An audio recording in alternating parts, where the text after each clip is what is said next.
வணக்கம். புதுச்சேரி அமைச்சராக ஜான்குமார் 3 நியமன எம்எல்ஏக்கள் பதவியேற்பு. புதுச்சேரியில் முதலமைச்சர் ரங்கசாமி தலைமையில் என்ஆர் காங்கிரஸ் பாஜக கூட்டணி ஆட்சி நடந்து வருகிறது. என்ஆர் காங்கிரஸ் சார்பில் முதலமைச்சர் உட்பட 4 அமைச்சர்களும், பாஜக தரப்பில் சபாநாயகர் மற்றும் அமைச்சர்களாக நமச்சிவாயம், சாய் சரவணகுமார் ஆகியோர் இருந்தனர். இந்த நிலையில் சுழற்சி அடிப்படையில் மற்றொருவருக்கு அமைச்சர் பதவி தர பாஜக தலைமை முடிவு செய்தது. அதேபோல மத்திய அரசால் நேரடியாக நியமிக்கப்பட்ட 3 எம்எல்ஏக்களையும் மாற்ற முடிவு செய்தது. இதற்காக கடந்த 27ஆம் தேதி பாஜக அமைச்சர் சாய் சரவணகுமார் தனது பதவியை ராஜினாமா செய்தார். அதே நாளில் நியமன எம்எல்ஏக்களாக இருந்த வெங்கடேசன், ராமலிங்கம், அசோக் பாபு ஆகியோரும் தங்கள் பதவிகளை ராஜினாமா செய்தனர்.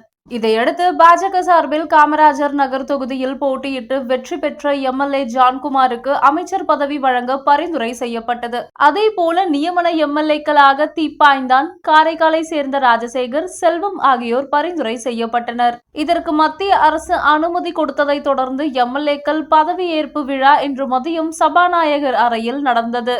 சபாநாயகர் செல்வம் எம்எல்ஏக்களாக தீப்பாய்ந்தான், ராஜசேகர், செல்வம் ஆகியோருக்கு பதவி பிரமாணம் செய்து வைத்து சால்வை அணிவித்து வாழ்த்து தெரிவித்தார். தொடர்ந்து முதலமைச்சர் ரங்கசாமி, அமைச்சர்கள், எம்எல்ஏக்கள், அரசியல் கட்சியினர் நியமன எம்எல்ஏக்களுக்கு வாழ்த்து தெரிவித்தனர். இதனையடுத்து புதிய அமைச்சர் பதவியேற்பு விழா ஆளுநர் மாளிகை வளாகத்தில் நடந்தது. பிற்பகல் 1:30 மணியளவில் அமைச்சராக ஜான்குமாருக்கு பதவி பிரமாணம் மற்றும் ரகசிய காப்பு பிரமாணத்தை துணை ஆளுநர் கைலாசநாதன் செய்து வைத்தார். பின்னர் பதிவேட்டில் அமைச்சர் ஜான்குமார் கையெழுத்திட்டார்.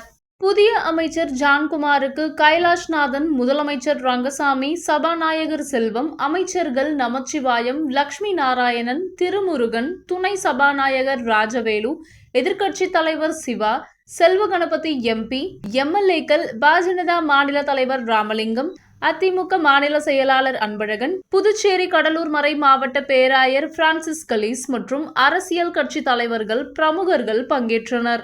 இதனைத் தொடர்ந்து அமைச்சர் ஜான்குமார் புதுவை சட்டசபைக்கு வந்தார். அங்கு 2வது மாடியில் உள்ள அமைச்சர் அறையில் உள்ள இருக்கையில் அமர்ந்து பொறுப்பேற்றார். முதலமைச்சர் ரங்கசாமி அமைச்சர்கள் இருக்கையில் அமர வைத்து வாழ்த்து தெரிவித்தனர்.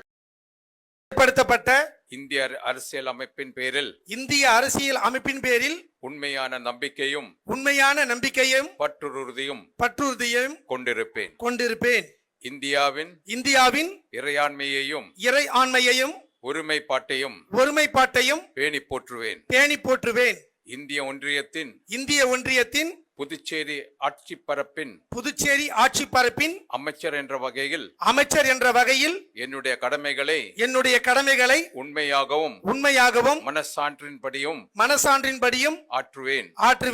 அரசியல் அமைப்பிற்கும் சட்டத்திற்கும் இணங்க எத்திரத்தவருக்கும் அச்சமோ அணுக்கமோ இன்றியும் வெறுப்போ இன்றியும் முறை வழங்குவேன்.